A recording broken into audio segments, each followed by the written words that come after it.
আসসালামু আলাইকুম প্রিয় দর্শক, অন্য মঞ্চের আলোচনায় আজ আমাদের অতিথি হিসেবে আছেন চিকিৎসক ও মিডিয়া ব্যক্তিত্ব জনাব ডাক্তার আব্দুল নূর তুষার। জনাব আব্দুল নূর তুষার, আপনাকে আমাদের অনুষ্ঠানে স্বাগত জানাচ্ছি। ধন্যবাদ। তুষার ভাই, সরাসরি আলোচনায় আসি। জি। আলোচনা ভূমিকা আমি যত বেশি করবো তত পাবলিক বিরক্ত হবে, কারণ তারা তো আপনার কথা শোনার জন্যই মুখিয়ে আছেন। না না, আপনাকে খুবই হ্যান্ডসাম লাগছে। লাল শার্টটা আমার পছন্দ হয়েছে। আমিও আপনার দেখা দেখে একটা লাল শার্ট নিয়েছি, এটা পরেওছি একদিন। না, শার্টটা না বেশি লাল হয়ে গেছে, বুঝছেন? না, এত কিন্তু লাল আমার হয়ে ভালো গেছে লাগছে। না না, এটা যে ভালো লাগছে। এটা মানে খুব বেশি একটা পড়তে লজ্জা লজ্জা লাগে, বয়স তো হয়েছে, তাই না? না না, বয়স যত বাড়বে পোশাক তত রঙিন হবে, এটা আমি বলি নাই, বলেছেন শফিক রেহমান। আচ্ছা আচ্ছা। উনি শফিক লাল ভাই, মোজাও উনি আবার পরেন, আমার, উনি লাল মোজাও আমি পরেন কিন্তু এবং ওনার উনি সঙ্গে কাজ বলেছেন। করেছি, আমি কিন্তু ওনার সঙ্গে কাজ করেছি এবং ওনার এই রঙিন মনের পরিচয় আমি বহুবার পেয়েছি বিভিন্ন ভাবে। উনি আমাকে এটাও বলেছেন যে উনি যে লাল মোজা পরেন এর কারণও বয়স। বলেছেন যে এই যে মোজা লাল, শার্ট লাল, রুমাল লাল, লাল গোলাপ, এই সবই হচ্ছে বয়স যত বাড়বে নিজের রং কমে আসবে, কিন্তু পোশাকের রং তখন বাড়াতে হবে। তার মানে আপনি আলটিমেটলি বলতে চাচ্ছেন যে আমার লাল পোশাক প্রমাণ করে যে আমার বয়স না, বেড়েছে। আপনি প্র্যাকটিস করেন, এক আমি সময় তো বয়স পেয়েছি। বাড়বে, শফিক রেহমানের মতো 91 বছর হবেন, তখন এটা কাজে লাগবে। আচ্ছা, ঠিক আছে, আমরা এবার মূল আলোচনায় আসি। আলোচনা সেটা হলো গিয়ে, আমরা একটা জিনিস খুব মানে বিস্ময়ের সঙ্গে আমরা লক্ষ্য করলাম যে নির্বাচন কমিশনের একটা বক্তব্য। নির্বাচন কমিশন বললেন যে এই সরকারি কর্মকারী যারা আছেন, সরকারি কর্মচারী কর্মকর্তা যারা আছেন, তারা গণভোটে কোনো একটা পক্ষ নিতে পারেন না, স্পষ্ট করে। এবং এটা কোন কারণে পারেন না সে ধারাটা তারা উল্লেখ করেছেন, যে আরপিও ৮৬ নম্বর ধারা স্পষ্ট করে বলা হয়েছে যে তারা এটা পারেন না। এখন আমরা দেখছি ইতিমধ্যেই তারা এই কাজটা শুরু করে দিয়েছেন, এবং শুরু করে যে দিয়েছেন তাও প্রায় ২ সপ্তাহ হয়ে গেছে। এবং এই শুরু করার পেছনে একজন লোক, তো সরকারের একজন উপদেষ্টার পদমর্যাদার একজন ব্যক্তি, উনি সারা দেশে ঘুরে ঘুরে এটা প্রচার করছেন এবং শুরু করার জন্য সরকারি কর্মকর্তা কর্মচারীদের রীতিমতো চাপ দিচ্ছেন। আমি আরো একটা খবর পেলাম, সেটাও আপনাকে বলি। এটা আমার জন্য খুবই অ্যালার্মিং মনে হলো, যে তারা প্রায় বিভিন্ন জায়গায় যাচ্ছেন এবং এই কিভাবে হাত পক্ষে প্রচারণা চালাতে হবে এই জন্য সরকারি কর্মকর্তা কর্মচারীদের নিয়ে ওয়ার্কশপ মতো করছেন তারা। এবং সেই ওয়ার্কশপে অংশগ্রহণ করলে তাদেরকে খাওয়ানো হচ্ছে, গিফট দেওয়া হচ্ছে এবং সঙ্গে নগদ ১৪০০ করে টাকাও দেওয়া হচ্ছে। এই ধরনের কথা আমি শুনেছি। তার মানে একটা বিপুল ব্যয় হচ্ছে একটা দণ্ডনীয় অপরাধ করার জন্য। কি বলবেন আপনি? নির্বাচন কমিশনকে ১,০০০ কোটি টাকার উপর বরাদ্দ দেওয়া হয়েছে এই কাজগুলি করার জন্য, এবং এই যে টাকা দেওয়া হয়েছে এটা কোন ফান্ড থেকে দেওয়া হয়েছে এটা তো জিজ্ঞেস করতে হবে, যে এটা কি সেই ফান্ড থেকে কমিশনের দেওয়া টাকা, নাকি যার যার অফিসের টাকা তাদের ফান্ড থেকে তারা খরচ করছেন। দুটোর কোনোটাই তারা করতে পারেন না, কারণ কমিশন বলেছে নির্বাচনের সাথে সংশ্লিষ্ট ব্যক্তিবর্গ যারা সরকারি লোক তারা কোনোভাবেই নির্বাচনে কোনো পক্ষ নিতে পারেন না, সেটা গণভোট হোক অথবা নির্বাচন হোক। এই কারণে যে দণ্ডনীয় অপরাধটি সংঘটিত হয়েছে, এই দণ্ডনীয় অপরাধের দণ্ড নিশ্চিত করতে গেলে আপনি দেখবেন যে ঠক বাঁচতে গা উজাড় হবে। এই কাজটি কারা করালেন? সরকার করালেন, অর্থাৎ নির্বাচনের বিধিমালা সরকার নিজেই ভঙ্গ করলেন। যে সরকার দাবি করেছেন যে বাংলাদেশের এই নির্বাচন নাকি ইতিহাসের সেরা, ঐতিহাসিক, মানে সেই রকম একটা নির্বাচন, তারা কিন্তু বারবার বাগাড়ম্বর করেছেন। ফলে এটা একেবারেই যে একটি বাগাড়ম্বর সেটা আরেকবার প্রমাণিত হলো। তারা এই নির্বাচনে বিধি লঙ্ঘন করলেন। যেখানে বিধি লঙ্ঘন করলে সরকারের সেইখানে গিয়ে কাজ করার কথা, মানুষকে স্মরণ করিয়ে দেওয়ার কথা যে আপনি বিধি ভাঙছেন, সেখানে সরকারি লোকেরা নিজেরাই বিধি ভেঙে টাকডুমাডুম করছেন। এটা ঠিক না, এটা ভুল। এবং এটা আমি মনে করি যে নির্বাচন কমিশনেরও শুরুতেই এটা বলা উচিত ছিল। এই কাজগুলি করে ফেলার পরে যদি বলে তাহলে লাভ কি? মানে কলা ছিলে ফেলার পরে যদি বলে বুঝাই দাও, কলা আবার আগের মতো করে দাও, তাহলে তো লাভ নাই কোনো। এটা আসলে ঠিক এখন হলো না। যদি কোনো একজন নাগরিক যে মামলা করে দেন এবং সেখানে দণ্ডটা কি হবে সেটাও কিন্তু আমি ওই ধারাটা পড়েছি, ওইখানে দণ্ডটা উল্লেখ করা আছে। দণ্ডটা হলো মানে মিনিমাম ১ বছর, মিনিমাম, এর নিচে দেওয়ার কোনো সুযোগ নাই। আর ম্যাক্সিমাম 5 বছর, তার সঙ্গে অর্থদণ্ড হতে পারে। এখন মানে যে অর্থদণ্ড অফিসে, হতে পারে এবং মিনিমাম 1 বছর বা 5 বছর হতে পারে, অথবা উভয়ই হতে পারে। হ্যাঁ আমি বলছি 1 বছরের কম হওয়ার কোনো সুযোগ নাই কিন্তু, না মানে কারাদণ্ড হবেই, তার সঙ্গে জরিমানা হবে, মিনিমাম 1 অথবা বছর, তার সাথে মিনিমাম 1 জরিমানা বছর, করাও যেতে পারে, ম্যাক্সিমাম নাও 5 করা বছর যেতে পারে। জি। কারাদণ্ড হবে, তার সঙ্গে অর্থদণ্ড হতে পারে। এখন আমার কথা হলো, যদি কেউ যে মামলা করে দেয় যে ভাই আপনি যে অপরাধটা করেছেন, অপরাধ যে করেছেন তার তো কোনো মানে আপনার প্রমাণ খুঁজতে হবে না, প্রত্যেকটা সরকারি অফিসের সামনে বড় করে কাপড়ে লেখা আছে যে হা মার্কায় ভোট দিন, হাতে ভোট দিন, এইটার জন্য স্বাধীনতা রক্ষার জন্য হাতে ভোট দিন, স্বৈরাচারী প্রত্যাবর্তন ফেরানোর জন্য হাতে ভোট, মানে সবাই সরকারি হবে, নিচে লেখাও আছে কোন অফিস থেকে এখানে করতেছে তাও আছে। এখানে দুটি কাজ হয়েছে। একটি হচ্ছে আইনে আছে যে নির্বাচনের সাথে সংশ্লিষ্ট কর্মকর্তা যদি এই আহ, নির্বাচনে পক্ষ নেয় তাহলে, বা প্রচার প্রচারণা করে তাহলে শাস্তি হবে। কিন্তু এই কাজটা সরকার নিজেই যদি করে, সরকারকে তো আর কারাদণ্ড দেওয়া যায় না, কিংবা সরকারকে তো আর জরিমানা করা যায় না। এই কারণেই কিন্তু আইনে এটা উল্লেখ করা হয় না যে সরকারের কোনো লোকও এই কাজটা করতে পারবে না। তো এইটা সরকার আসলে স্পিরিচুয়ালি বোঝা উচিত ছিল, যে যে কাজটা সরকারের একজন কর্মকর্তা করলে অন্যায় হয়, সেই কাজটা সরকারের অন্য কর্মকর্তা করলেও আসলে এটা অন্যায়ই হয়। আমি ফলে আমি এই আপনাকে অন্যায়টা যে, এই অন্যায়টাতে যে সরকারি মেশিনারি ব্যবহার করা হয়েছে, বরং সেই জবাবদিহিতা নির্বাচন কমিশনকে চাওয়া উচিত আমাদের, যে আপনারা কেন জি, সরকারকে আগেই সতর্ক করলেন না যে এই কাজটা করা ঠিক হচ্ছে না। আর বিভিন্ন তাদের জায়গাতে সতর্ক হ্যাঁ করতে ভোটের হবে কেন? প্রচারণায় সরকার কেন আরপিও কে লঙ্ঘন করবে?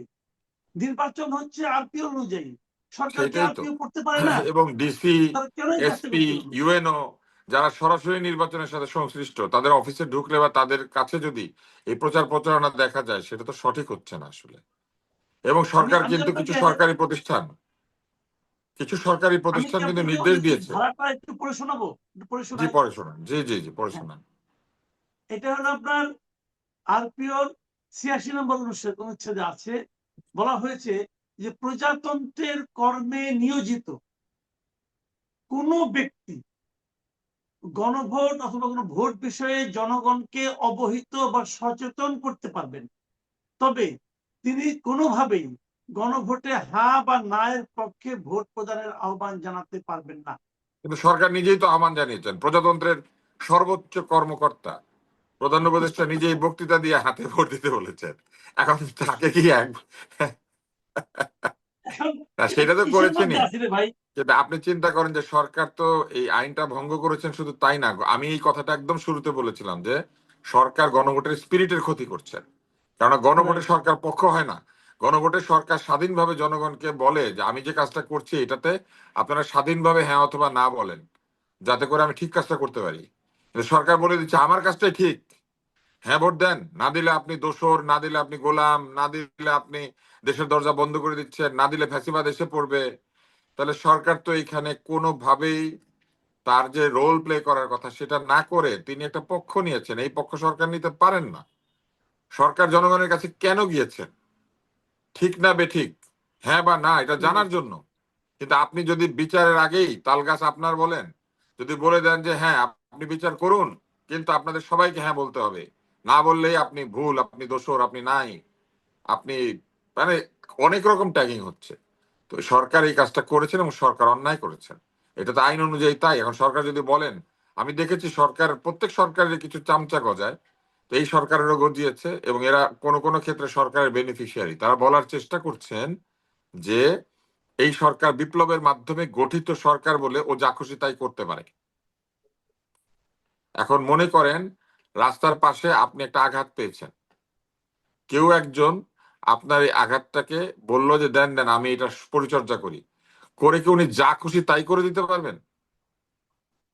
উনি অ্যাক্সিডেন্টের মাধ্যমে গঠিত একজন চিকিৎসক, তাই না? অ্যাক্সিডেন্ট হয়েছে, আপনার রক্ত বন্ধ করবে, কিন্তু সেই জন্য উনি কি যা খুশি তাই করতে পারেন? পারেন না।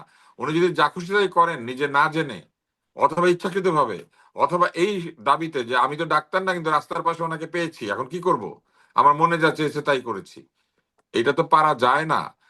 যে কোনো ভাবেই গঠিত সরকারকে সরকারের মতো আচরণ করতে হবে, এটাই জি, হচ্ছে ঘটনা। এখন আমি আরেকটা প্রসঙ্গে একটু যাই, এটা নিয়ে সরকার কি করবেন জানি না। সরকারের আলী রিয়াজ সাহেব আবার কোন তথ্য দিবেন, হাজির করবেন, সেটাও বলতে পারবো না। আমার তো পার্সোনালি আমি তো খুব হতাশ যে এই আমেরিকান নাগরিক আমাদের এখানে এসে কি করতেছে না করতেছে বুঝি না। আরেকটা বিষয় আমি বলি, এই যে আইন না মানার বিষয়টা, এখন আপনি কিন্তু শুরু থেকে বলে আসছিলেন এটা নিয়ে, আমি দেখেছি বিভিন্ন টেলিভিশনে বিভিন্ন টক শোতে আপনি এখানে কিন্তু নৈতিকতার প্রশ্নটা তুলেছিলেন। এখন আপনি যেটা নৈতিকতা, কমন সেন্সে নৈতিকতার প্রশ্ন তুলেছিলেন, সেটা কিন্তু এখন আইনগত ভাবেও যে অবৈধ, এটা আমরা জানতে পারলাম। আইন নিয়ে কথা এখন যেন বলি আমাদের না, আইন নিয়ে কথা বললে বর্ডার বাহিনী এসে বলে আপনি কি লয়ার। বুঝছেন, বর্ডার বাহিনী নিজে তো পড়াশোনা করবে না, বর্ডার বাহিনী তো নিযুক্ত, পয়সার বিনিময়ে যা খুশি তাই বলে, মাথা বেচা লোকজন আঙ্গুল বিক্রি করে টাইপ করে। এই বর্ডার বাহিনীর জন্য আমি আর আইন নিয়ে কোনো কথা বলি নাই, আইনের লোকের আইন নিয়ে কথা বলে দিয়েছে। তো এখন কথা হলো যে আমাদের প্রধান উপদেষ্টা উনি যে আরেক কথা বললেন যে আমাদের এই দেশটা নাকি জালিয়াতির কারখানা, এখানে নাকি পাসপোর্ট জালিয়াতি হয়, ভিসা জালিয়াতি হয়, অমুক হয় তমুক হয়, এগুলি বললেন। এবং এক জায়গায় বললেন উনি যে উনি নাকি মধ্যপ্রাচ্যের কোন দেশে গিয়েছিলেন, সেখানে দেখছেন যে ডাক্তারের সার্টিফিকেট নিয়ে একজন লোক, এক মহিলা গিয়েছেন, যেখানে যে সে গৃহ পরিচারিকার কাজ করছে। তো আমার কাছে এই জিনিসটা খুব কনফিউজিং মনে হলো যে যদি উনি ডাক্তারের সার্টিফিকেট নিয়ে যেয়ে থাকেন, তাহলে গৃহ পরিচারিকার কাজ করবেন কেন? উনি তো ডাক্তারের কোনো কাজ করার চেষ্টা করবেন, এক নম্বর। দুই নম্বর কথা হলো, যদি উনি সার্টিফিকেট নেন, বাংলাদেশ থেকে কোনো সার্টিফিকেট নিয়ে যদি কেউ বিদেশ যায়, তো সেই সার্টিফিকেট যদি কাজের জন্য প্রয়োজন হয়, তাহলে সেটা তো পররাষ্ট্র মন্ত্রণালয় দ্বারা অ্যাটাস্টেড হতে হয়, ভেরিফাইড হতে হয়, নানা রকম কিন্তু বিষয় আশা আছে, আমি যতটুকু বুঝি। তাহলে এটাকে উদাহরণ হিসেবে দেখিয়ে উনি যদি বলেন আমাদের এই দেশটা জালিয়াতির কারখানা হয়ে গেছে, তাহলে সরকার প্রধান হিসেবে উনি কি করলেন গত 1.5 বছরে? এবং ওনার এটা বলা সাজে? এখন সারা দুনিয়াতে বলবে যে তোমার সরকার প্রধান বলে তোমরা জালিয়াতির কারখানা, তো তোমাদেরকে আমরা কিভাবে কি করবো? এটা থেকে আমাদের ইমেজ দুনিয়া জুড়ে বৃদ্ধি পেল না কমলো? এই কথার পেছনে মানে অনেকগুলো অযৌক্তিকতা আছে। প্রথমত, আপনি ডাক্তারের সার্টিফিকেট নিয়ে গৃহ পরিচারিকার কাজ যিনি করছেন, এটি করতে পারেন যদি সত্যিকারের ডাক্তারও হন। অবস্থায় ভেদে বা কোনো চাপে পড়ে বা কোনো কারণে কেউ যদি সেখানে ডাক্তারি করতে পারছেন না কিন্তু গিয়েছেন, কোনো কারণে চাপে পড়ে কিন্তু মানুষ অনেক কিছু করে। কিন্তু সৌদি আরবে এই ঘটনাটি ঘটার কোনো সুযোগ নাই, কারণ সৌদি আরবে অবৈধ গৃহ পরিচারিকা রাখার কোনো সুযোগ নাই। যদি কেউ বাংলাদেশে গিয়ে থাকেন, তাকে আমাদের ইমিগ্রেশন পার হতে হয়েছে এবং এইখানেই তার আকামা বা ওয়ার্ক পারমিট শো করতে হয়। ওয়ার্ক পারমিট শো না করে কেউ সৌদি আরবে যেতে পারে না। ফলে এই ওয়ার্ক পারমিট শো করে যখন তিনি সৌদি আরবে গিয়েছেন, তার পাসপোর্টটাও সেখানে দেখাতে হয়েছে। ইমিগ্রেশনে কিন্তু পাসপোর্টে গায়ে পেশা লেখা থাকে এবং এই পেশাটা দেখা যায়, আমাদের ইমিগ্রেশনের অফিসাররা এটা দেখতে পান। ফলে যদি পাসপোর্টে পেশা লেখা থাকে ডক্টর আর আকামায় লেখা থাকে গৃহ পরিচারিকা, তাহলে আমাদের ইমিগ্রেশনই পার হওয়ার কথা না। ফলে উনি এই গল্পটা যে বলেছেন, এই গল্পটা আসলে বলেছেন হয়তো, কিন্তু এই গল্পটা কতখানি কি, এটা আসলে বাছাই করা, যাচাই করা দরকার ছিল। ইনি এই অন্যায়টা দেখেছেন ওইখানে বসে, তাহলে ওই অন্যায়টা তো সুনাগরিক হিসেবে তখনই রিপোর্ট করে দেওয়ার কথা। আর গৃহ পরিচারিকা তাকে কেন এসে বলবে যে আমি ডাক্তার, অথবা কেন বলবে যে আমার ডাক্তারের সার্টিফিকেট আছে? আর ওই গৃহ পরিচারিকা যদি ধরা পড়ে গিয়ে থাকে সৌদি আরবে, তাহলে সরকারেরই সেটা জানার কথা। এই সরকারের থাকা অবস্থায় উনি যদি এটা জেনে থাকেন, তাহলে আমি বুঝলাম যে প্রধান উপদেষ্টাকে তারা বলেছেন। কিন্তু অতীতে গিয়ে থাকলে তিনি, তখন তো উনি প্রধান উপদেষ্টা না, ওনাকে এই গল্প কে শুনিয়েছে? এগুলো আসলে এক ধরনের মানুষের মনে কৌতূহলী, মানুষের মনে প্রশ্ন জাগায়। কিন্তু যে কাজটা তিনি করেছেন, তিনি বলেছেন বাংলাদেশ জালিয়াতির কারখানা, এটা ওনার মুখ থেকে আসাটা আসলে অত্যন্ত দুঃখজনক। এই জালিয়াতির কারখানার তিনি প্রধান উপদেষ্টা, এইটা তো তার মনে রাখা দরকার ছিল। এতে আমার মতো সাধারণ নাগরিকরা অনেকেই দুঃখ পাবেন। আমি আপনাকে একটা গল্প শোনাই, এটা আমার দেখা, নয়া চিন নামে একটা বই আছে, শেখ মুজিবুর জি, রহমানের লেখা। জি, উনি তখন আহ, পাকিস্তানের প্রাদেশিক সরকারের মন্ত্রী সম্ভবত। তো উনি নয়া চীন পরিদর্শনে গিয়েছিলেন এবং সেইখানে যাওয়ার পরে ওখানে ওই কথাটা উনি লিখেছেন যে অনেকেই বদনাম করছিল পাকিস্তানের এবং পাকিস্তানের প্রেসিডেন্ট থেকে শুরু করে সবার। কিন্তু উনি চিন্তা করলেন যে এই বদনাম করাটা তার সাজে না। কেন সাজে না? কারণ উনি বললেন যে এটা সাজে না এই জন্য, উনি কি তখন মন্ত্রী কিনা আমার এটা মনে নাই, আমার দেখে নয়া চীনে কিন্তু এই কাহিনীটা আছে, এটা আমি পড়েছি। উনি চিন্তা করলেন যে নিজের দেশের ব্যাপারে বিদেশিদের কাছে এসে বদনাম করাটা অত্যন্ত অন্যায়। নিজের প্রেসিডেন্ট কিংবা নিজের দেশের মানুষ বা নিজের দেশের যা কিছু থাকুক নিন্দা করার, এটা উনি যেহেতু রাজনীতি করেন দেশে করবেন, কিন্তু বিদেশের কাছে নিজের দেশকে ছোট করাটা উচিত হবে না বলে উনি বিরত থাকলেন। এবং এখানে আরো একটা গল্প আছে যে উনি একটা বিয়ের দাওয়াতে গিয়েছিলেন, সবাই উপহার দিচ্ছিল, উনি তো জানেন না যে সকলকে উপহার দিতে হয় এইভাবে, এবং উনি তখন তার হাতে নাকি একটা আংটি ছিল, সে আংটিটা খুলে দিয়ে দিলেন। কারণ এই জন্য দিলেন যে ওরা ভাববে যে বাঙালি এত গরিব, বাঙালির রাজনীতিবিদ এত গরিব বা এত দুর্বল যে সে একটা উপহার দিতে পারে না। মূল বিষয়টি এইখানে যে আমাদের প্রধান উপদেষ্টা যখন আমাদের পুরো দেশটাকে জালিয়াতির কারখানা বলেন, তাহলে এই কারখানায় বহু বহু জালিয়াতি পয়দা হয়। এবার আমার একটা প্রশ্ন আছে, সেই প্রশ্নটা হচ্ছে এই সরকার তার পররাষ্ট্র দপ্তর বলেছে সৌদি আরবের চাপে হোক বা অনুরোধে হোক বা নির্দেশে হোক, আমাদের সরকার ৬৯,০০০ রোহিঙ্গাদেরকে বাংলাদেশের পাসপোর্ট দিচ্ছে, যাদের দিচ্ছে, রাইট। বাংলাদেশের পাসপোর্ট পাওয়ার কথা না। কারণ তারা বাংলাদেশের পাসপোর্ট জালিয়াতি করে, জালিয়াতির মাধ্যমে বাংলাদেশের পাসপোর্ট নিয়ে তারা বাংলাদেশি সেজে সৌদি আরবে চাকরি নিয়ে চলে গিয়েছে। এখন আমাদের পাসপোর্টের আইনে পরিষ্কার লেখা আছে Bangladeshi citizens by birth, descent or naturalization are eligible for a Bangladeshi passport. এবং ওখানে বলা হয়েছে যে অ্যাপ্লিক্যান্টের বয়স 17 বছরের মানে 18 বছরের নিচে হলে তার একটা 17 digit online verifiable birth registration certificate থাকতে হবে, অর্থাৎ জন্ম সার্টিফিকেট থাকতে হবে। আর যদি 18-র বেশি হয় তাহলে এনআইডি থাকতে হবে, এবং তাকে ইন পার্সন বায়োমেট্রিক দিতে হবে। তাহলে এই রোহিঙ্গাদেরকে যে নতুন ভাবে পাসপোর্ট ইস্যু করার সিদ্ধান্ত হলো, ৬৯,০০০কে বাংলাদেশের পাসপোর্ট দেওয়া হলো, জালিয়াতদেরকে উৎসাহ দিল কে দিল?